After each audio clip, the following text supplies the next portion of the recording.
और उसका 10 बाब और उसकी 17 आयत से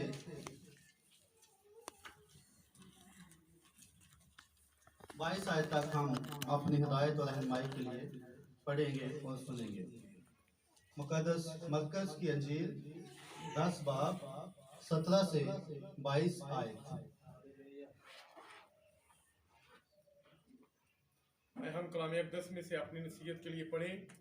कलाम खुदा में से मरकज़ 10 बाब और उसकी 17 आयत से 22 आयत तक कलाम खुदा की तिलावत करेंगे। कलाम अक़दस में यूं लिखा है, और जब वो बाहर निकलकर राह में जा रहा था तो एक शख्स दौड़ता हुआ उसके पास आया और उसके आगे घुटने टेक कर उससे पूछने लगा कि अनेक उस्ताद, मैं क्या करूं कि हमेशा की जिंदगी का वारिस बनूं? यीशु ने उससे कहा, तू मुझे क्यों नेक कहता है? कोई नेक नहीं मगर एक, यानी खुदा। तो हुक्मों को तो जानता है, खून न कर, ज़िना न कर, चोरी न कर, झूठी गवाही न दे, फरेब देकर नुकसान न कर, अपने बाप की और माँ की इज्जत कर। उसने उससे कहा, ऐ उस्ताद, मैंने लड़कपन से इन सब पर अमल किया है। यीशु ने उस पर नजर की और उस पर प्यार आया और उससे कहा, एक बात की तुझ में कमी है, जा जो कुछ तेरा है बेच कर गरीबों को दे, तुझे आसमान पर खजाना मिलेगा, और आकर मेरे पीछे हो ले। इस बात से उसके चेहरे पर उदासी छा गई और वो गमगीन होकर चला गया, क्योंकि बड़ा मालदार था। खुदा के कलाम का पढ़ा सुना जाना हम सब के लिए बरकत का बाइस हो। खुदा का शुक्र।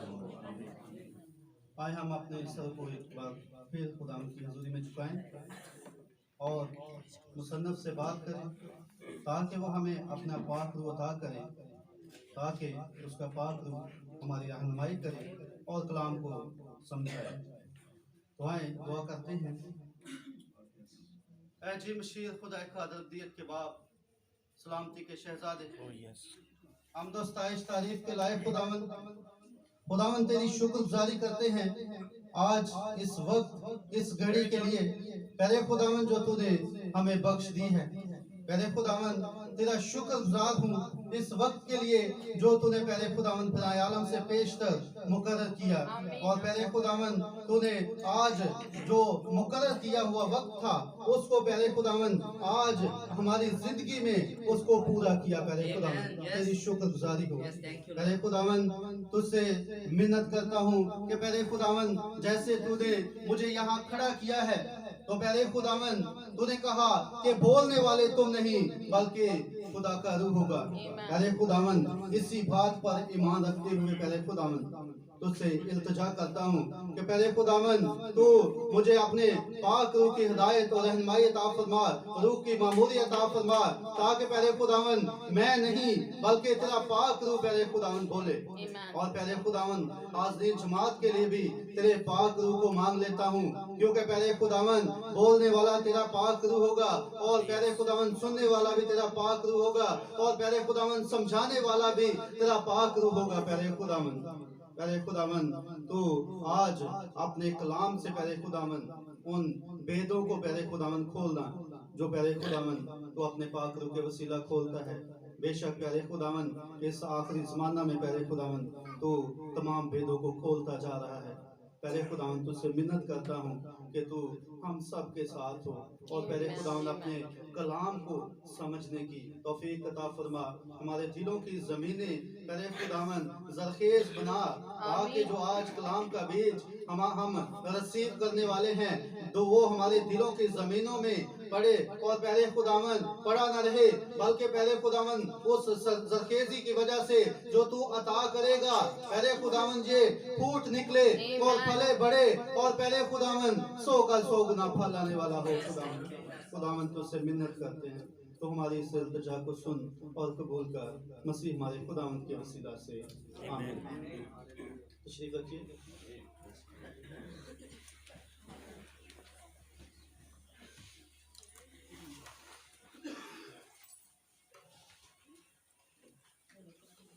खुदावन के कलाम को जब हम पढ़ते हैं तो हमें बहुत जगह पे मिलता है कि खुदा कैसे अपने कलाम को समझाता है। वो कुछ दुनियावी चीजों को लेता है और फिर उनको रूहानी तरीका से समझाता है। जैसे यीशु ने भी बहुत सारी तमसीलें दुनियावी ली, लेकिन उनके रूहानी मतलब बताए, उनको रूहानी तौर पर समझाया। इसी तरह जो नबी हैं विलियम मैरियन ब्रैनम, उन्होंने भी अपने शिकार से कुछ बातें ली, कुछ अपनी लाइफ से और कलाम से के साथ मैच करके उनको समझाया। तो इसी तरह आज का जो ये पैगाम है सरमायाकारी, जो हमारे जमाना का पैगाम है, जो हमारे जमाना का जो पैगंबर है ब्रदर विलियम मैरियन ब्रैनम, उसने जो है 1964 में प्रीच किया, 14 मार्च 1964 को। तो हम इसी में से कुछ बातों को लेंगे। तो नबी कहते हैं कि मैं जो बैनुल अक़वामी जो है वो सफर कर चुका हूँ, मुझे ये शरफ हासिल हुआ है कि बैनुल अक़वामी जो है पूरी दुनिया का तकरीबन सफर उन्होंने किया। और उन्होंने कहा कि मेरी जो मीटिंग्स हैं वो अरेंज करने वाले जो हैं वो बिजनेसमैन हैं।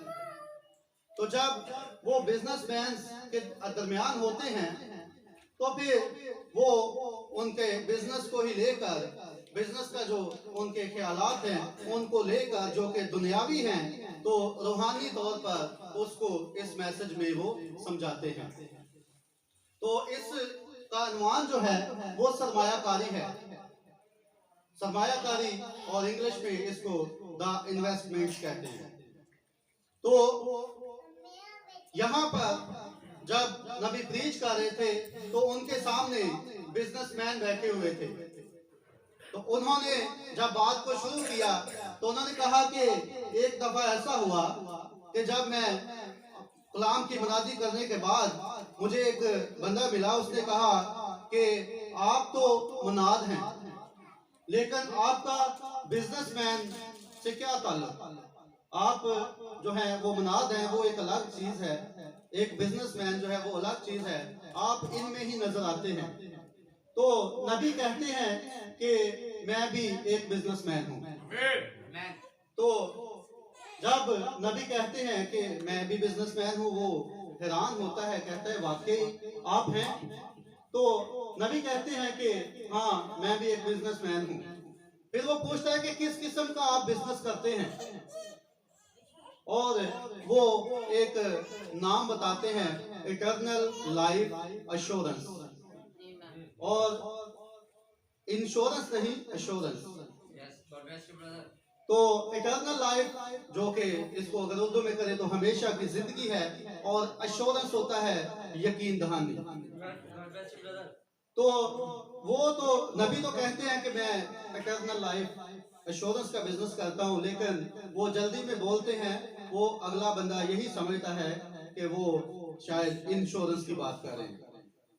तो फिर वो आगे बात को बढ़ाता है, कहता है बहुत अच्छी बात है कि आप ये बिजनेस करते हैं, ये तो बता दें कि इसका हेड क्वार्टर कहाँ पर है।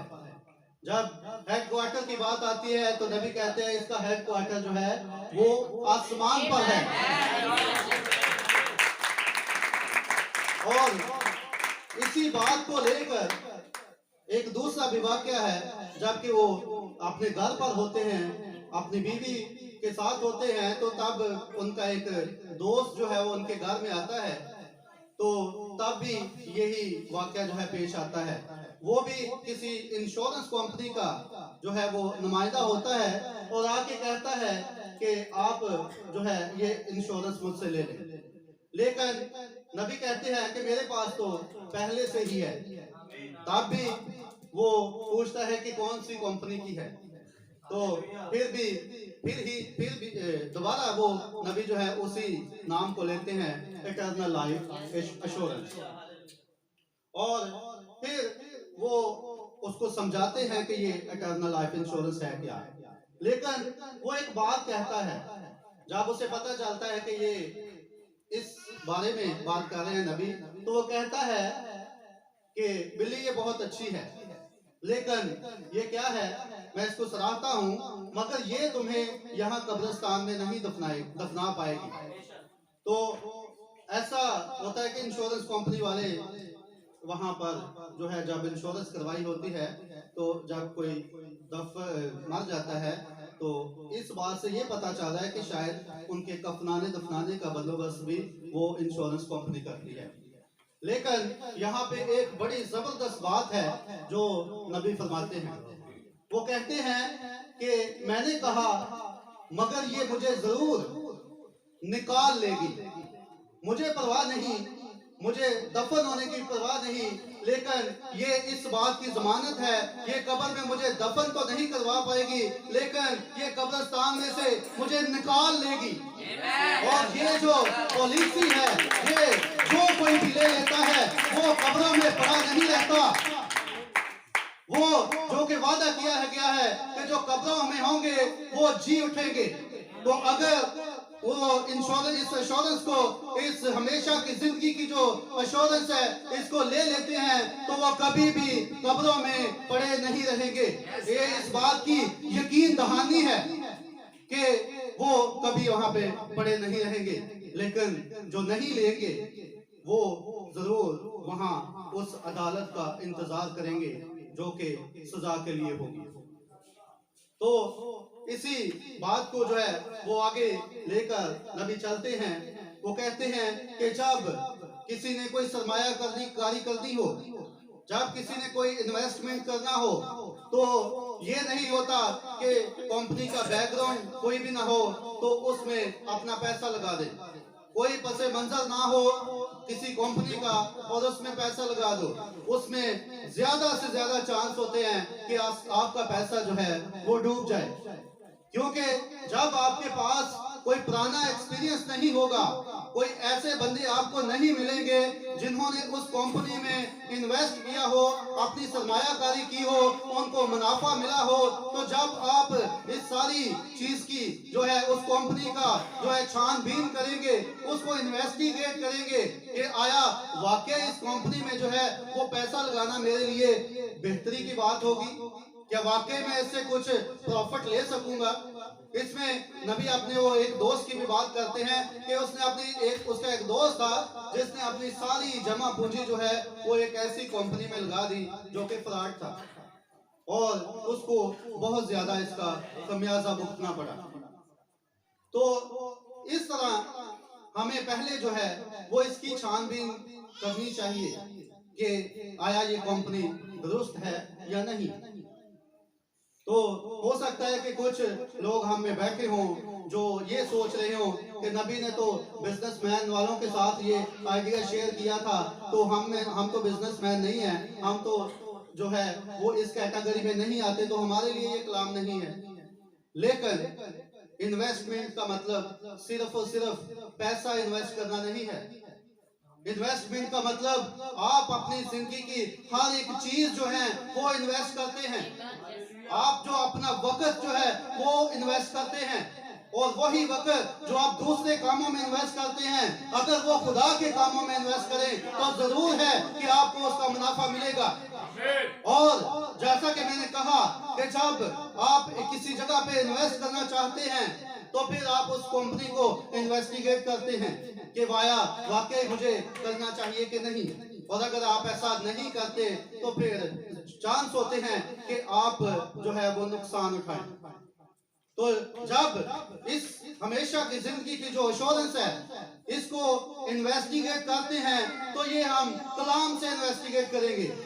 हम माजी में देखेंगे कि जिन लोगों ने इस पॉलिसी को लिया, जिन लोगों ने इस इटर्नल लाइफ एश्योरेंस का हिस्सा बने, उनको नुकसान हुआ या फायदा हुआ। अगर उनको नुकसान हुआ तो हम इसको छोड़ दें और अगर उनको फायदा हुआ तो फिर जरूर है कि हम भी इस पॉलिसी को ले लें। तो नबी जो है इसमें बहुत सारे जो पुराने नबी थे नूह के बारे में बात करते हैं, सदरक मिसक अब्दुल के बारे में बात करते हैं, दानियल के बारे में बात करते हैं और वो तमाम लोगों के बारे में बात करते हैं जिन्होंने इस पॉलिसी को लिया था। तो सबसे पहले जब वो नूह की बात करते हैं, उसने जो है जब उस पॉलिसी को लिया, उस खुदावन ने जब अपनी पॉलिसी उसके साथ शेयर की खुदावंद ने कहा कि मैं दुनिया को तबाह करने वाला हूँ, बारिश होगी, उसने उस पॉलिसी को रिसीव किया और उसको कबूल किया। लेकिन क्या हुआ कि जब उसने वो लोगों को बताने की कोशिश की कि ये पॉलिसी है, लेकिन उन्होंने उसको कबूल नहीं किया। और जब उन्होंने कबूल नहीं किया तो फिर वो हलाकत उनके लिए हुआ। लेकिन अगर उसमें नूह ने उसे कबूल किया था, उस पॉलिसी को थामे रखा था, जैसे कि नबी फरमाते हैं कि लोग उसको मजाक उड़ाते थे कि ये जो है कहीं बारिश का नामो निशान नहीं है, बारिश कभी हुई ही नहीं है, तो ये जो है वो खुशकी पर ही कश्ती को बना रहा है। और लोग जो है वहां इकट्ठे हो जाते थे और उसका मजाक उड़ाते थे। लेकिन वो उस पॉलिसी को जो है वो थामे हुए था, वो उस पॉलिसी पर कायम था जो खुदावन से उसने हासिल की थी। और जब आप पॉलिसी ले लेते हैं तो फिर भी आपको साबित कदमी की जरूरत होती है, क्योंकि जो नूह था वो साबित कदम रहा था। बेशक उसकी जिंदगी में ऐसी बातें आई, लोगों ने उनको तरह तरह की बातें कही, लेकिन वो साबित कदम रहा, वो अपनी बात पर कायम रहा कि अगर खुदावन ने कह दिया है तो ये जरूर होगा। तो वो इंसानों पर तवक्कल नहीं करता था, उसका तवक्कल खुदा पर था। तो इसी तरह जो दानियल था, उसने भी उस पॉलिसी को जब लिया तो उसको उसका फायदा हुआ। नूह को भी फायदा हुआ कि जब वो उसने उस पॉलिसी को लिया तो वो और उसका खानदान जो थे वो कश्ती में सेव रहे और बाकी सारी दुनिया जो है वो तबाह हो गई। और इसी तरह दानियल का नबी जिक्र करते हैं कि उसने भी उस पॉलिसी को थामे रखा था और उसने उस बादशाह की बात नहीं मानी थी। तो जब उसको शेरों की मान में वो उसको डाला गया शेरों के गार में, तो तब क्या हुआ कि उन खुदा ने उन शेरों के मुंह को बंद कर दिया और वो उसे कुछ नुकसान ना पहुंचा सके। और ये सिर्फ और सिर्फ इसी बात पर था कि वो खुदावन के साथ जो है उसने जो मुआहदा किया था, जो उसने पॉलिसी ली थी, खुदावन की बात को कबूल किया था, उसके साथ वो कायम था। तो खुदावन ने भी उस पॉलिसी का उसको फायदा दिया। जैसे दुनियावी जो पॉलिसी है उसमें भी आप इन्वेस्ट करते हैं, जो अपना पैसा है वो हर साल देते हैं या जैसे भी उसकी किस्त होती है, लेकिन एक वक्त आता है जब वो आपका पैसा दोगुना तिगुना चौगुना या जितने भी मुख्तलिफ जो पॉलिसी इंश्योरेंस है उनके अपने जो कायदो कानून है उनके मुताबिक वो आपको उसका मुनाफा देते हैं। तो इसी तरह जो है वो उनको मुनाफा हुआ, वो इस सूरत में हुआ। उनकी जिंदगी जो है, नादियल की जिंदगी जो है वो शेरों ने नहीं ली और नूह की जिंदगी जो है वो उस तूफान ने नहीं ली। तो इसी तरह जो है वो जब भी कोई उस पॉलिसी को लेता है तो फिर वो उसका जरूर फायदा उठाता है। और ये सारा जो है अगर हम सदरक में सकब्दुल रुजू की बात करें तो वो भी जो है उन्होंने अपनी पॉलिसी को जो है वो थामे रखा था, उन्होंने उस बात पर जो है वो कायम रहे थे और कभी भी इस बात को उन्होंने छोड़ा नहीं था। और जब उन्होंने छोड़ा नहीं था तो ऐसा होता है, थोड़ी दुनियावी बात जैसे पॉलिसी की हो रही है तो कुछ लोग होते हैं एक दो किस्त देते हैं छोड़ देते हैं और फिर उनको क्या फायदा होता है? बिल्कुल नहीं होता। उनका वो जो पैसा होता है वो भी डूब जाता है और दोबारा वो कंपनी वापस नहीं करती और उनको मजीद जो मुनाफा देना होता है वो भी नहीं दिया जाता। तो इसी दुनियावी चीज से हम रूहानी चीज को लेते हैं कि अगर हम आते हैं चर्च में, खुदा के कलाम को सुनते हैं, कबूल भी करते हैं, लेकिन उसको फिर एक दो दफा जो किस्तें देनी है, जो एक दो दिन जो है, एक दो हफ्ते जो है, एक दो महीना जो है वो खुदावन के साथ साथ चलते तो हैं, लेकिन उसके बाद हमारी जिंदगी में कुछ ऐसा हो जाता है कि हम उससे पीछे हट जाते हैं। और हम जब उससे पीछे हट जाते हैं तो फिर हमें जो लास्ट में फायदा होना होता है वो नहीं होता। इसलिए मैंने कहा कि हमें जब हम इस पॉलिसी को ले लेते हैं तो फिर हमें इस पॉलिसी पर साबित कदम भी रहना है। हम इस पॉलिसी पर जो है कायम रहेंगे तो हमें जो है उसका फायदा होगा। जैसे कि सदरक मीसक अब्दुन्नजू, उन्हें कहा गया कि इस मूरत को सजदा करो, लेकिन वो उसी पॉलिसी के साथ कायम थे। हो सकता है कि वो कुछ और होते लोग तो और क्या बाकी सारे लोग ही उस बात में आ गए थे और उन्होंने उस मूरत को सजदा किया था, लेकिन जब वो उस बात पर कायम रहे, उस पॉलिसी पर कायम रहे और वो यहाँ तक कायम रहे कि वो आग में जाने के लिए तैयार थे, और जब आग में वो जाने के लिए तैयार हुए तो फिर जब नबूकदनेस्सर ने उसको 7 गुना आग को और ज्यादा बढ़ा दिया, यहाँ तक कि जो वो आग में फेंकने वाले शख्स थे उनके भी हाथ जो हैं वो जल गए। लेकिन एक पिछले दिनों में एक बात बड़ी जबरदस्त हम पर खुली कि जब उसने 7 गुना आग को बढ़ाया था तो वो ये बात नहीं जानता था कि 7 अदद तो खुदावंद का अदद है। तो जब उसने 7 गुना और 7 को बढ़ा दिया, वो 7 का अदद जो खुदावंद का अदद है वो आ गया, तो फिर खुदा खुद वहां उस आग में आ मौजूद हुआ।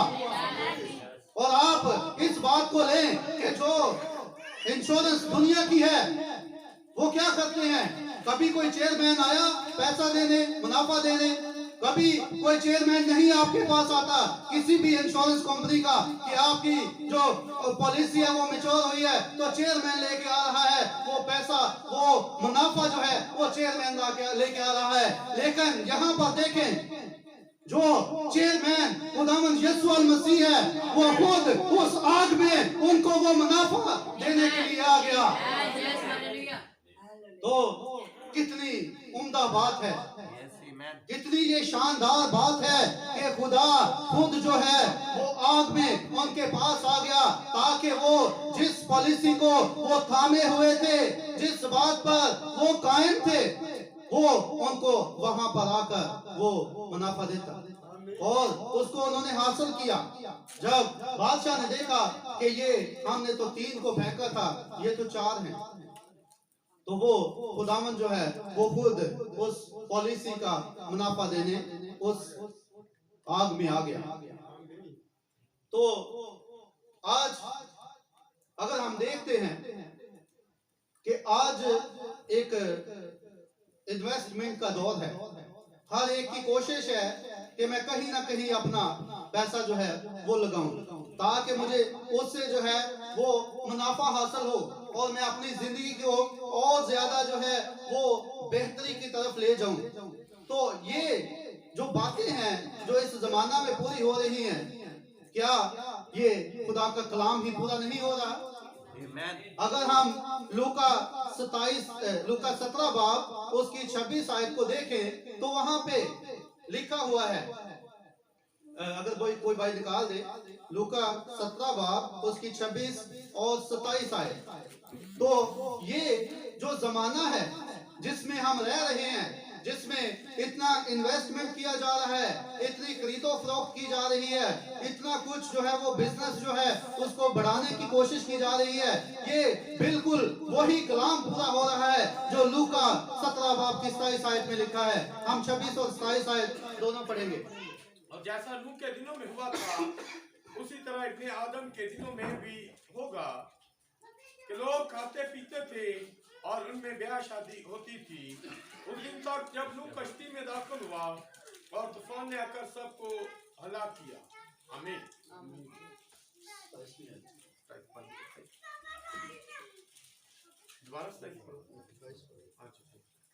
और जैसा लूत के दिनों में हुआ था, लोग खाते पीते और खरीदो फरोख्त करते और दरख्त लगाते और घर बनाते थे, लेकिन जिस दिन लूत सदूम से निकला, आग और गंधक ने आसमान से बरसकर सबको हलाक किया। इब्ने आदम के ज़ाहिर होने के दिन भी ऐसा ही होगा। आमीन। और यहाँ पे हम एक बात को देखते हैं कि जैसा नूह का जिक्र है और लूत का जिक्र है कि उन दिनों में जैसा हुआ था आज भी वैसा ही होगा। तो इसमें एक बात आई है कि जैसा लूत के दिनों में लोग खाते पीते और खरीदो फरोख्त करते थे, तो ये जो लफ्ज खरीदो फरोख्त है ये इस बात को इसमें से जाहिर करता है कि ये बात जो आज हमारा जो पैगाम है सरमायाकारी, इन्वेस्टमेंट, वो खरीदो फरोख्त जो है, वो बिजनेस जो है, वो पहले से कलाम में लिख दिया गया है कि आखिरी जमाना में ऐसा होगा कि बिजनेस पर जो है वो बहुत ज्यादा जोर दिया जाएगा। तो यही खुदा के कलाम की जो बात है वो हमारे जमाना का जो वक्त है, हमारा जो जमाना है, उसमें वो निशान जाहिर हो रहा है। उसमें जो है वो जो खुदा के कलाम की कही हुई बात है वो पूरी हो रही है कि लोग जो है वो बहुत ज्यादा जो है वो बिजनेस को तरजीह दे रहे हैं। बहुत सारे जो लोग हैं वो ये कहते हैं कि जॉब से बेहतर बिजनेस है और आप बिजनेस करें तो उसमें ज्यादा फायदा है, जॉब में आपको उतना फायदा नहीं है। तो ये जो खरीदो फरोख्त की बात है वो बिजनेस की बात है जो कि खुदा के कलाम की बात है, और वो हमारे जमाना में एक निशान के तौर पर कि ये आखिरी जमाना है, तो एक निशान के तौर पर वो इस जमाना में पूरी हो रही है। और उसी बिजनेस को लेकर जो है वो हमें एक हकीकी बिजनेस के बारे में बताया गया, एक असली सरमायाकारी के बारे में बताया गया कि हम जो है वो ये सरमायाकारी करें। हम जो अपना वक्त जो है उसको उसकी सरमायाकारी इस काम में करें, अपने पैसे की सरमायाकारी जो है वो इस काम में करें। जैसे कि कल ही शायद भाई ये सब के साथ बात हो रही थी कि ये दोनों पैगाम जो हैं वो दायकी पे ही करवा दिए हैं प्रिंट इस दफा। तो मैंने कहा सरमायाकारी जो मैसेज है इसमें ऐसा कुछ मैंने देखा नहीं, लेकिन सुबह जब मैं इसको पढ़ रहा था तो मेरे माइंड में एक बात आई कि सरमायाकारी जो है वो खुदा के लिए हमने जो करनी है उसमें दायकी भी तो आती है। तो जब हम अपना वक्त उसको देते हैं, अपना पूरी दायकी उसको देते हैं, अपना जो है वो हर चीज का जो है वो सरमायाकारी उसमें करते हैं, तो जरूर है कि हम उस सरमायाकारी से फायदा उठाएं। हम जो है जो हम पॉलिसी को थामे रखेंगे तो फिर वो पॉलिसी हमें जरूर फायदा देगी। हमने जो यीशु नाम का जो है वो उस पर ईमान लाए हैं और फिर हमने उसके नाम का बपतिस्मा लिया है और फिर उसके नाम का बपतिस्मा लेकर आगे बढ़ते हुए हमने रूहुल कुदुस को हासिल किया है। और फिर उन्हीं बातों में से एक बात ये भी है कि हमने जो है वो दायकी खुदा को दे दी है।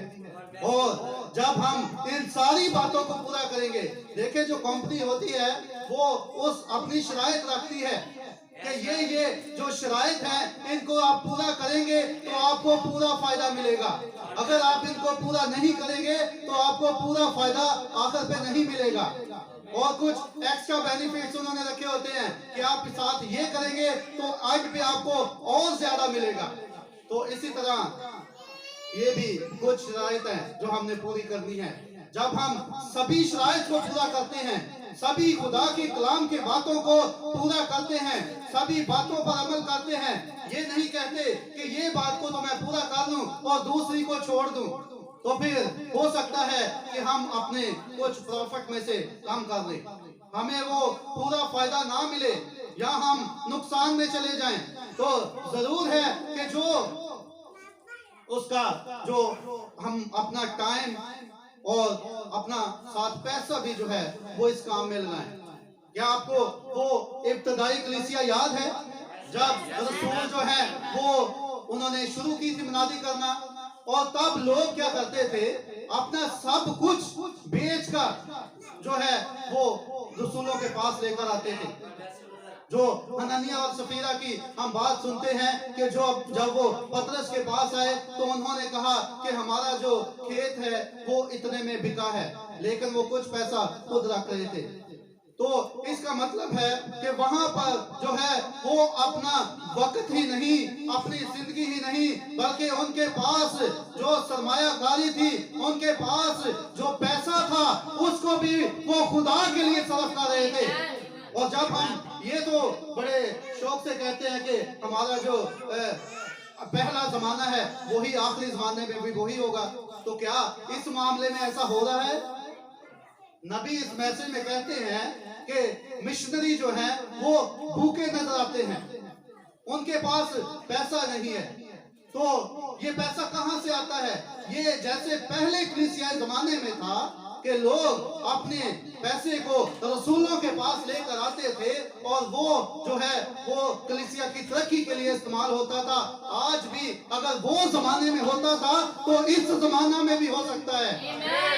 तो हमें जो है वो अपना पैसा भी जो है वो खुदावन के काम में इन्वेस्ट करना है, और अगर हम करते हैं तो हम उससे गरीब नहीं होते, बल्कि खुदावन जो है वो और ज्यादा जो है वो हमें बरकतें देता है। हो सकता है कि हम संभाल करके और कुछ ऐसा वाकया हो जाए, एक दफा ही सारा पैसा लग जाए, लेकिन अगर हम खुदा को दें तो हो सकता है हमारा जो थोड़ा सा पैसा है उसमें इतनी बरकत आ जाए कि वो हमसे खत्म ही ना हो।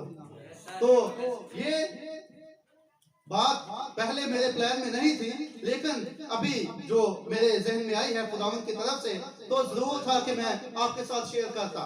तो वहां पे जब हम पहला जमाना देखते हैं कि जैसा पहला जमाना खालिस कलाम का था, आखिरी जमाना भी जो दुल्हन का जमाना है ये खालिस कलाम का होगा, तो फिर हमें एक एक बात को नोट करना पड़ेगा, एक एक चीज को नोट करना पड़ेगा कि पहले जमाने में क्या होता था वही इस जमाना में होना चाहिए।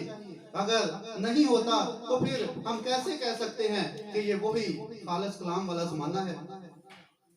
तो इसी तरह जब हम इन चीजों को देखते हैं कि हम इन्वेस्टमेंट जो है वो खुदावन के लिए जिन्होंने किया, जैसे मैंने कहा था कि हम कंपनी को इन्वेस्टिगेट करते हैं, तो हमने कुछ बातें लेकर पुराने नबियों में से, पुराने लोगों में से हमने इस कंपनी को इन्वेस्टिगेट किया कि वाकई लोगों ने इससे फायदा हासिल किया है या नुकसान उठाया है। तो जब हम देख रहे हैं कि नूह ने भी इससे फायदा लिया, दानियल ने भी इससे फायदा लिया, और सदरक में से अबदूनगो ने भी फायदा लिया, सब ने ही इससे फायदा लिया, तो फिर क्यों ना हम इसमें इन्वेस्ट करें? तो हमें इसमें इन्वेस्ट करना है ताकि हम भी उन फायदों को हासिल कर सके, ताकि हम अब हमारे सामने जो है वो तस्वीर बिल्कुल क्लियर है। अब हम किसी धोखे में नहीं है, बल्कि अब हमारे सामने हर एक चीज को खुदावन के कलाम से रख दिया गया है। वो तमाम बातें जो पुराने जमाने में लोगों से पोशीदा थी वो इस जमाना में खुल के हमारे सामने आ गई हैं। और अगर हम अब भी हम इन बातों को नहीं समझते तो फिर हम कब समझेंगे? अब वक्त है कि हम इन बातों पर गौर करें, हम उस पॉलिसी को लें जो हमें खुदा देना चाहता है, और वो हमें जो है वो हर वक्त जो है वो इस बात के लिए तैयार होता है कि हमें वो पॉलिसी दे। यहाँ पर एक बात याद आ गई जो शमौन यीशु के पास है रात को, निकोदेमस, यस, और निकोदेमस जो है वो आधी रात के वक्त जो है वो यीशु के पास आता है। और देखे यहाँ पे भी कैसी जबरदस्त बात है कि जो दुनिया के बैंक हैं सुबह 9 बजे से 5 बजे तक वो खुलते हैं, फिर बंद हो जाते हैं, लेकिन वो जो बैंक है वो आधी रात को भी खुला हुआ था, और वो हमारे लिए 24 घंटे अवेलेबल है। वो चाहता है कि हम उसके पास आए, उससे उस पॉलिसी को लें। और जैसे वो निकोदेमस भी आधी रात को जब वहां पर गया तो उसने उस बैंक को खुला हुआ पाया। तो जब कंपनियों की बात हो रही है तो जरूरी नहीं कि हर एक कंपनी जो है वो हकीकी हो। जब एक हकीकी होता है तो उसके बरक्स भी कोई चीज होती है। तो बहुत सारी कंपनियां उठ खड़ी होती हैं इस कंपनी के कोई बिजनेस को डाउन करने के लिए। बहुत सारी कंपनियां जो है वो चाहती हैं कि इस कंपनी का बिजनेस ना चले, लोग हकीकी की तरफ ना जाएं, बल्कि जो है वो कहानियों अफसानों की तरफ चले जाएं। तो बहुत सारी जो कंपनियां हैं वो, जैसे आज भी दुनियावी तौर पर देखें तो हर कंपनी जो है वो दूसरी कंपनी से ज्यादा फायदे लेकर आती है ताकि हमारा जो बिजनेस है वो ज्यादा चले। तो इसी तरह जब जो मुखालिफ है इस कंपनी का, उसने देखा कि ये कंपनी तो इतना फायदा दे रही है, तो फिर उसने भी अपनी कंपनी को इंट्रोड्यूस करवा दिया, उसने भी अपनी कंपनी को मुतारफ करवा दिया। और हो सकता है कि वो इससे भी ज्यादा फायदे देता हो, लेकिन वो अबदी फायदे नहीं होंगे, वो वक्ती फायदे होंगे, कुछ देर के लिए होंगे। हो सकता है कि आपको ऐसे नजर आता हो कि जैसे इसमें कम फायदा है और इसमें ज्यादा फायदा है, और हमेशा शैतान ने यही करने की कोशिश की है। उसने हमेशा कॉपी करने की कोशिश की है, उसने हमेशा जो खुदावन करता है वही करने की कोशिश की है। खुदावन का तख्त था तो उसने कहा मेरा भी तख्त हो, खुदावन की इबादत होती थी तो उसने कहा मेरी भी इबादत हो। हर एक चीज खुदावन ने बागे अदन लगाया तो उसने कहा मेरा भी अदन हो, और वो इसमें काफी हद तक कामयाब भी हुआ। आज हम देखते हैं कि ये जो दुनिया है ये उसका अदन हमें नजर आता है। तो इसी तरह जब उसने इस एश्योरेंस कंपनी को देखा कि खुदा ने तो ये पॉलिसी जो है वो लोगों को देना शुरू की है, तो उसने भी अपनी कंपनियां खड़ी कर दी। उसने भी बहुत सारी कंपनियों को लिया, मुख्तलिफ तंजीमें बना डाली, मुख्तलिफ तफरके लोगों में डाल दिए, मुख्तलिफ गिरोह बना दिए, ताकि इस वाली पॉलिसी को जो है वो डाउन किया जाए, इस वाले बिजनेस को जो है वो ठप किया जाए। लेकिन ऐसा जो है वो जो उसके बनाए आलम से पेशतर चुने हुए लोग हैं जो उसने मुकर्रर किए हैं, उनको ये कुछ नुकसान नहीं पहुंचा सकता। ये तो लिखा है कि आखिरी जमाना में अगर मुमकिन हो तो बरगजीदों को भी गुमराह कर दे, लेकिन ऐसा मुमकिन ही नहीं है। तो उसने बहुत कोशिश की कि इस कंपनी को जो है वो नुकसान पहुंचाया जाए। उसके लिए उसने बहुत सी और कंपनियां खड़ी कर दी, जैसे कि आज हम देखते हैं उसने जो है मुख्तलिफ तंजीमों की कंपनियां खड़ी कर दी, मेथोडिस्ट, पेंटिकोस्टल, फिर एथलेट, फिर इसी तरह जो एवेंजलिकन है, और इस तरह बहुत सारी कंपनियां बना दी। जब खुदा एक है, यीशु एक है, हमारा कफारा एक है, सब कुछ बाइबल एक है, तो फिर कैसे हो सकता है कि कंपनियां इतनी हो? जब हमारे लिए एक पॉलिसी जो है वो तैयार की गई तो इतनी कंपनियां जो हैं उस पॉलिसी को कैसे ले सकती हैं? ये एक ही कंपनी है जो कि खुदावन यीशु अल मसीह की कंपनी है। उससे हम अगर इस पॉलिसी को लेते हैं तो फिर हमें जो है वो फायदा मिलेगा। अगर हम दूसरी कंपनियों में बढ़ जाएंगे, बेशक हमें वक्ती तौर पर फायदा नजर आए, हमें जो है वो बहुत सारा दौलत नजर आए, हमें बहुत सारी इज्जत नजर आए, हमें बहुत सारी शोहरत नजर आए, लेकिन वो अबदी नहीं होगी, वो वक्ती तौर पर होगी। हो सकता है दुनियावी लिहाज से आपको एक बहुत बड़ा ओहदा मिल जाए, लेकिन एंड पे जो मुनाफा है वो कुछ भी नहीं होगा।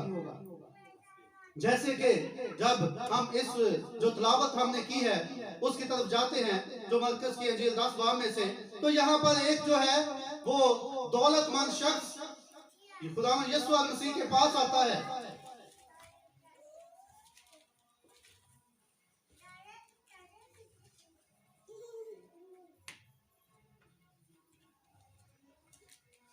मरकज 10 बाब उसकी हमने 17 आयत से पढ़ा कि यहाँ पे लिखा है कि जब वो बाहर निकल कर राह में जा रहा था तो एक शख्स दौड़ता हुआ उसके पास आया। देखे उसकी क्या लगन है उस पॉलिसी के बारे में। वो जो है वो ये नहीं कि उसने कहा कि मैं थोड़ी देर बाद चला जाऊंगा, मैं थोड़ा कल चला जाऊंगा, थोड़ा टाइम मिलता है मुझे अपने बिजनेस से।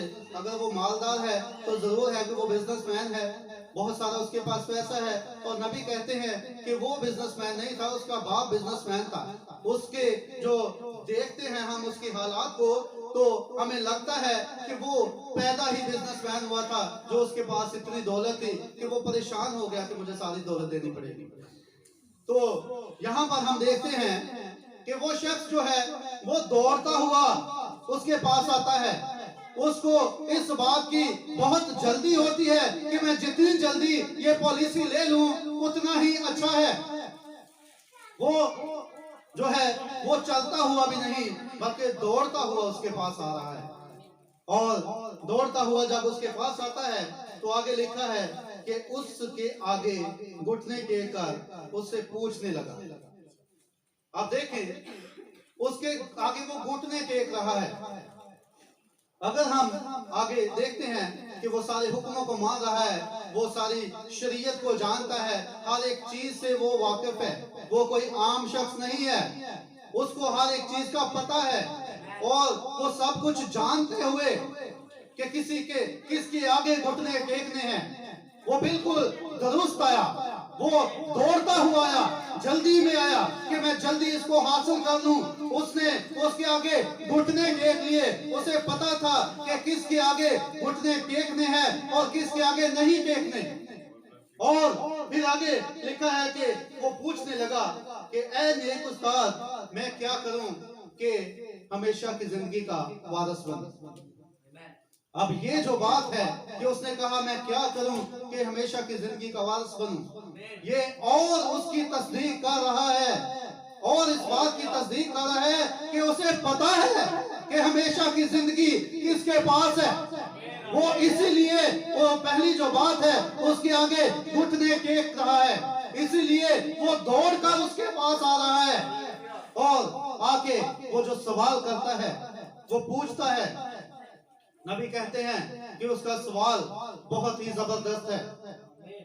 आज कुछ लोग हैं जो यहाँ तक भी नहीं आते इस सवाल तक। उनको पता ही नहीं कि हमेशा की जिंदगी कहाँ पर है, उनको पता ही नहीं हमने कहाँ जाना है, क्या पूछना है, कहाँ से इसको हासिल करना है।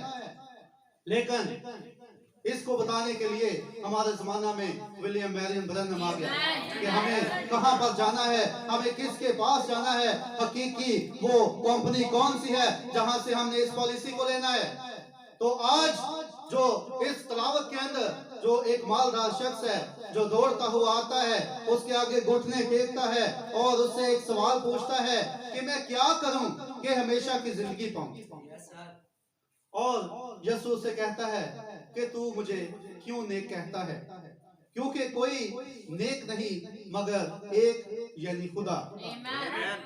और जब यीशु से ये कहता है तो इसका मतलब कि क्या तू मुझे खुदा कह रहा है, क्योंकि एक ही नेक है और वो खुदा है। तो वाकई वो इस बात को जो उसकी पिछली बातें हैं उससे समझ आती है कि वो इस बात को समझ चुका है कि यही खुदा है। और इसलिए वो क्या कोई इंसान हमेशा की जिंदगी दे सकता है?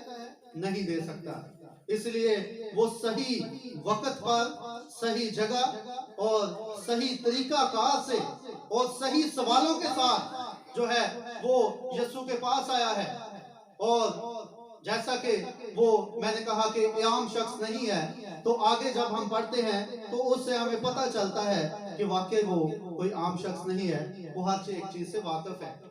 उसने इस कंपनी को इन्वेस्टिगेट कर लिया है। उस वक्त भी और कंपनियां मौजूद थी, उस वक्त भी वो लोग मौजूद थे, वो तंजीमें मौजूद थी जिन्होंने यीशु को नहीं पहचाना था। लेकिन ये जो है वो सारी कंपनियों को इन्वेस्टिगेट करने के बाद, सारी कंपनियों की जांच पड़ताल करने के बाद कि कौन सी कंपनी जो है वो बेहतर है, कौन सी कंपनी जो है वो मुझे फायदा दे सकती है, कौन सी कंपनी जो है वो मुझे हमेशा की जिंदगी दे सकती है, वो यीशु के पास आ गया। उस वक्त जो तंजीमें थी उनको उसने छोड़कर, अगर उसको ऐसा लगता कि वो कंपनियां मुझे ज्यादा फायदा दे सकती हैं तो फिर वो उनके पास जाता। लेकिन उसने क्या किया, उसने जब इन्वेस्टिगेट किया, उसने जांच पड़ताल की, छानबीन की कि ये कंपनी जो है वो सबसे बेस्ट कंपनी है, इस जैसी तो कोई कंपनी है ही नहीं। जब उसने यीशु को मौजज़े करते देखा, जब उस यीशु को तालीम देते देखा, तो उसे ये चीज जो है वो समझने में बड़ी आसानी हुई कि यही वो कंपनी है जहां से मुझे हमेशा की जिंदगी मिल सकती है।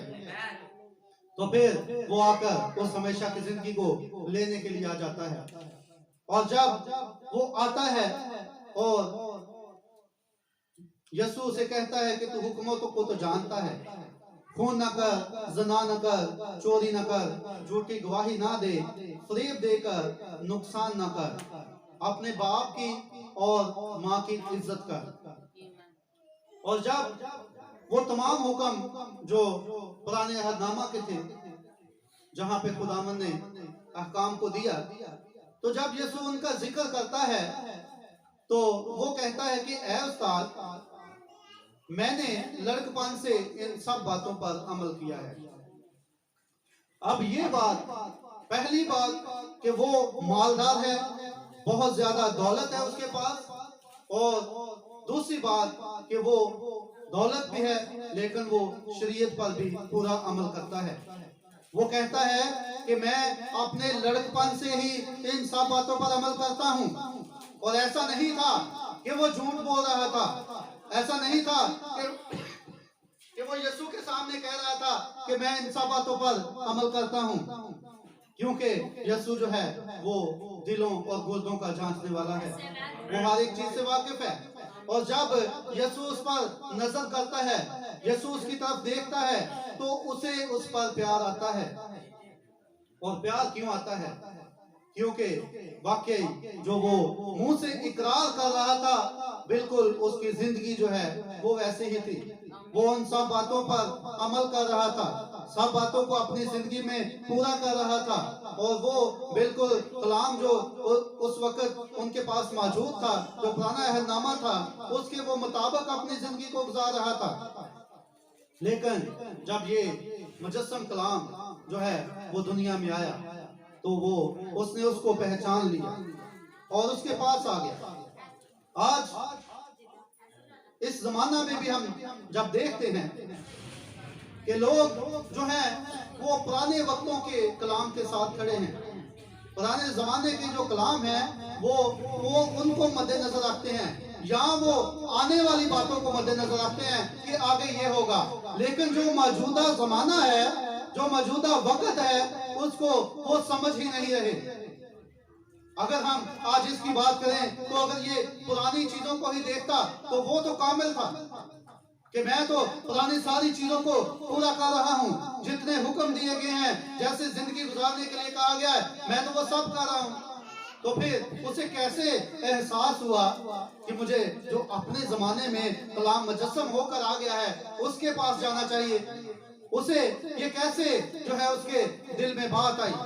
उसने जब वो सब बातें होती देखी जो कलाम है कि ये कलाम ही के मुताबिक पूरी हो रही थी, क्योंकि यीशु के बारे में पहले से पेशगोइयां की गई थी, और जब उसने उन तमाम बातों को पूरा करता हुआ देखा तो फिर उसने इस बात को महसूस किया कि जो पुराने जमाने का कलाम था वो सिर्फ और सिर्फ मेरी तंबीह के लिए था, और जो मेरे जमाने का कलाम है ये मुझे हमेशा की जिंदगी देगा।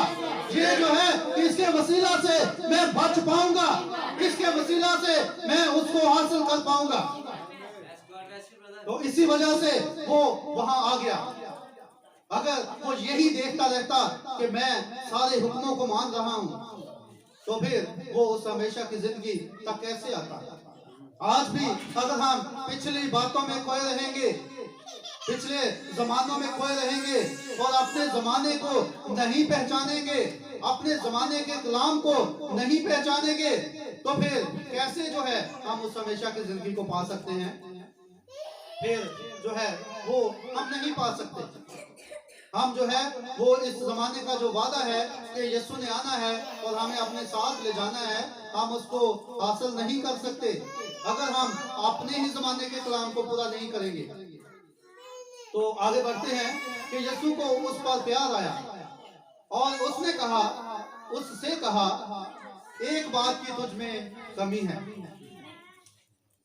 यहाँ पर सारी बातें वो पूरी कर रहा था, लेकिन यीशु ने कहा कि एक बात की तुझ में कमी है, जा जो कुछ तेरा है बेच कर गरीबों को दे, तुझे आसमान पर खजाना मिलेगा और आकर मेरे पीछे हो ले।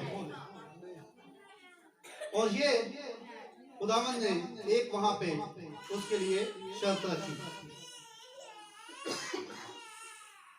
उस वक्त जब वो पॉलिसी को ले रहा है तो कंपनी जो है वो अपनी एक शर्त बताती है। वो कंपनी कहती है कि जो कुछ तेरा है उसको बेचकर गरीबों को दे तो तुझे आसमान पर खजाना मिलेगा। जो तू लेने आया है उसको तू हासिल कर लेगा, तू उस हमेशा की जिंदगी को पालेगा।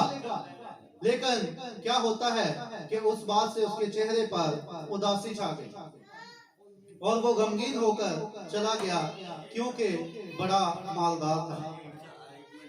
तो हम यहाँ पर देखते हैं कि वो जो मालदार शख्स था वो यहाँ तक उसकी हमें बड़ी ही जबरदस्त बातें मिलती हैं कि जब तक वो कहता है कि मैं लड़कपन से ही जो है वो इस सारी बातों को मान रहा हूँ। यहाँ पर हमें वो एक बड़ा परफेक्ट शख्स नजर आता है और हो सकता है कि हम भी अपने आप को इस तरह समझते हों, हम भी अपने आप को इसी तरह लेते हों कि हम जो है वो खुदावंद के कलाम को पूरा कर रहे हैं, हम जो है वो सारी बातें जो हमें हुक्म दिए गए हैं हम उनको मान रहे हैं।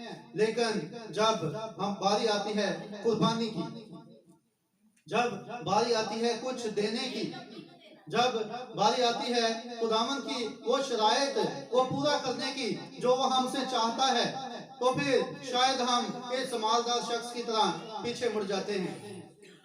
और जो उसने उसका बहुत जबरदस्त उसका आना था, दौड़ कर आना, बड़ा जबरदस्त उसका रवैया था, उसके आगे घुटनों को झुकाना, बड़ा जबरदस्त उसका सवाल था कि मैं क्या करूं कि हमेशा की जिंदगी पाऊं। बड़ी जबरदस्त उसकी जिंदगी थी कि मैं इन हुक्मों को जो है वो लड़कपन से इन पर अमल करता हूं। लेकिन आखिर पे क्या होता है, वो एक शर्त जो होती है जो यीशु उसके सामने रखता है कि तू अपना सब कुछ बेच और गरीबों को दे दे तो आसमान पर तुझे खजाना मिलेगा और मेरे पीछे हो ले। तो फिर वो इस बात को ठुकरा कर चला जाता है। तो बहुत दफा ऐसा हमारी जिंदगी में भी होता है कि हमें जो है एक मौका दिया जाता है, हमारे पास चलकर कलाम आता है, हमें वो हमारे साथ उस कलाम की बातें की जाती हैं, पुलपट से प्रीचिंग होती है, लेकिन हम जो है वो उस कलाम को कबूल नहीं करते। हम जो है वो हमें या तो अपने दूसरी चीजों का ख्याल होता है, हम उनमें पड़े रहते हैं, यहाँ बैठे हुए भी हम जो हैं वो नहीं मौजूद होते। तो दूसरी बात कि जब हमें अमल की बारी आती है कि जब हम कलाम को सुनते हैं तो उसको अपनी जिंदगी में भी लाना है। जैसे नबी कहते हैं कि ये कलाम को जी कर दिखाने का जमाना है। और कलाम जो है यीशु जो कलाम है, इब्तिदा में कलाम था, कलाम खुदा के साथ था, और वो इस जमाने में जब आ रहा है तो वो कलाम को लेने के लिए ही आ रहा है। तो जब तक हम कलाम नहीं बनेंगे तो तब तक हम कैसे उसके साथ जाएंगे, और कलाम हम तब बनेंगे जब हम उस पर अमल करेंगे। और यहाँ पर जो दौलत को छोड़ने की बात आई है तो ये दुनियावी दौलत है। दौलत कभी भी अबदी नहीं होती। दौलत जो है वो एक दुनियावी चीज है, एक दुनिया के कामों को शो करती है, लेकिन जो दुनिया के काम हैं वो यहाँ पे ये शख्स जो है वो उस दौलत को नहीं छोड़ना चाहता। इसी बात को हम अपनी जिंदगी में भी ले सकते हैं कि वो दुनियावी कुछ चीजें हैं जिनको हम छोड़ना नहीं चाहते और छोड़कर मुकम्मल तौर पर जो है वो यीशु के पीछे नहीं आना चाहते। और नबी कहते हैं कि ऐसा नहीं हुआ कि उसने इस बात को ठुकरा दिया तो वो सारा उसका बिजनेस ठप हो गया, वो गरीब हो गया। ऐसा बिल्कुल नहीं हुआ, बल्कि ऐसा हुआ कि उसे और ज्यादा जो है वो उसका बिजनेस बढ़ा। और जब उसका और ज्यादा बिजनेस बढ़ा और ज्यादा, तो हो सकता है उसने ये महसूस किया हो कि शायद मैंने वो सही डिसीजन लिया था। शायद अगर मैं वो तब जो है वो अपनी सारी दौलत बेच देता और हो सकता है मैं ऐसे सड़क पर आ जाता। ऐसा होता है क्योंकि हम जो है वो इंसानी सोच के साथ इस तरह की बातें सोच लेते हैं। लेकिन क्या हुआ कि नबी कहते हैं कि उसका बिजनेस और ज्यादा बढ़ा, और ज्यादा वो मालदार हो गया, और ज्यादा जो है वो उसने बुलंदियों को जो छूना शुरू किया बिजनेस की। तो क्या हुआ कि एक दफा उसने अपने दोस्तों की जियाफत की, उसने अपने घर पर एक खाना रखा और अपने दोस्तों को बुलाया, और तब उसे एक और मौका दिया गया। एक और मौका ऐसे दिया गया कि एक जो गरीब लाजर है वो उसके दरवाजे पर उसको रखा गया। और यहाँ पे कलाम में अगर हम इसको हवाले को देखें तो वहां पे लिखा गया है कि उस लाजर की जो है ये ख्वाहिश थी कि जो उसकी मेज के टुकड़े गिरे उनको वो खाए, लेकिन वहां पे ये नहीं लिखा कि उसने खाए भी थे। इसका मतलब है कि उसने दूसरा मौका भी गवा दिया। उसको मौका दिया गया था कि वो ये नेकी करके जो है वो बच जाता, लेकिन उसने दूसरा मौका भी ठुकरा दिया। उसने उस गरीब लाजर जो उसके दरवाजे पर रखा गया था उसको खाना तक नहीं दिया। इवन के जो लिखा है कि उसकी ख्वाहिश थी कि वो टुकड़े खाता, वो भी उस लाजर ने ना खाए। तो फिर हम देखते हैं कि वो दोनों मर जाते हैं, और जब मरते हैं तो दोनों जब आलमे अरवा में जाते हैं तो वहां पर लाजर जो है उसके बारे में लिखा है कि वो बाप अब्राहम की गोद में होता है। लेकिन वो जो मालदार शख्स था जिसके पास मौका आया, दूसरा मौका आया, उसने उसको ठुकराया, उसको रद्द किया, तो क्या हुआ कि वो उस अजाब में हमें नजर आता है। तो हो सकता है कि आज हमारे लिए भी ये मौका हो सकता है कि आज ये कलाम हमारी जिंदगियों पर चोट लगाए, जिस तरह वाताब जो है पतरस ने जब ईद पेंतिकोस्त पर कलाम किया, मनादी की, तो उनके दिल पर चोट लगी। हो सकता है कि आज जो है ये कलाम जो हमारे पास एक मौका लेकर आया है कि हम उसे कबूल करें, तो आज जो हमें मौका मिला है, शायद उस मालदार शख्स को तो एक बॉल मौका मिला था, हमें शायद ना मिले। तो फिर जरूरत है कि जब सारी कंपनी का जो प्रीवियस रिकॉर्ड है, पहला रिकॉर्ड है, वो हमारे सामने आ चुका है, हमने देख लिया है कि जिसने भी इस कंपनी में सरमायाकारी की है, अपना पैसा, अपना वक्त जो है वो इन्वेस्ट किया है, उसको कभी भी इस कंपनी से नुकसान नहीं पहुंचा। तो फिर आपके लिए आज इस इटर्नल लाइफ इंश्योरेंस जो कंपनी है उसकी पॉलिसी की आपको आज ऑफर है। आप इस ऑफर को हासिल कर सकते हैं, आप इसको जो है वो अपनी जिंदगी में ले सकते हैं, ताकि हम जो है उस वादा किए हुए तोहफे को पाए जो हमारे लिए इस जमाना में है। और ये सिर्फ इसी तरह हो सकता है जब हम इस पॉलिसी को कबूल करते हैं, जब हमें जो आज ऑफर हो रही है खुदा के कलाम की, खुदावन के पॉलिसी की, इस कंपनी की जो कि हमेशा की जिंदगी की यकीन दहानी है, जो कि इटर्नल लाइफ इंश्योरेंस है। तो जब हमें जो है वो हम बहुत कंपनियों को आजमा चुके हैं, हमें जो है इस तरह की बातें कहीं नहीं मिलती, तो फिर हम जब हर एक चीज को जान चुके हैं तो जरूर है कि हम अब सही रास्ते पर आ जाएं। हम जो है वो उस मालदार शख्स की तरह ना बने जिसने जो है वो एक शर्त जो कंपनी की थी उसको नहीं माना और वो हमेशा की जिंदगी को खो बैठा। आज हमें जो है उन तमाम बातों को जो उस कंपनी ने रखी हैं वो उनको पूरा करने की जरूरत है। हमें उस पर ईमान रखने की जरूरत है। हमें खुदावंद यीशु मसीह के नाम का बपतिस्मा लेने की जरूरत है। हमें दया यकीन देने की जरूरत है। हमें जो है उस कलाम के मुताबिक अपनी जिंदगी को डालने की जरूरत है। हमें अपने आप को जिंदा जागता जो है वो कलाम बनाने की जरूरत है ताकि वो कलाम आ जाए और इस कलाम को अपने साथ ले जाए। तो आज यही आज का पैगाम था जो कि आप इसको जब पढ़ेंगे सरमायाकारी को तो इसमें से चंद बातें की गई हैं। इसमें से आपको बहुत सारी बातें मिलेंगी और यकीनन आप उनसे बरकत को पाएंगे। तो ये आज आपके लिए ऑफर है कि जिन्होंने इस पॉलिसी को अभी तक नहीं लिया वो इस पॉलिसी को ले लें, क्योंकि इसमें हमें फायदा ही फायदा नजर आता है। और जो इस पॉलिसी को ले चुके हैं वो कभी भी इस पॉलिसी से पीछे ना हटे, बल्कि इस पर साबित कदम रहें, उसी तरह कायम रहें जैसे दानियल कायम था, उसी तरह कायम रहें जैसे नूह कायम था, उसी तरह कायम रहें जैसे सदरक मिशक अबदनजो कायम रहे। तो फिर उन्होंने उस फायदे को हासिल किया। तो खुदावंद अपने कलाम के वसीला से बहुत बरकत अता फरमाए। God bless you.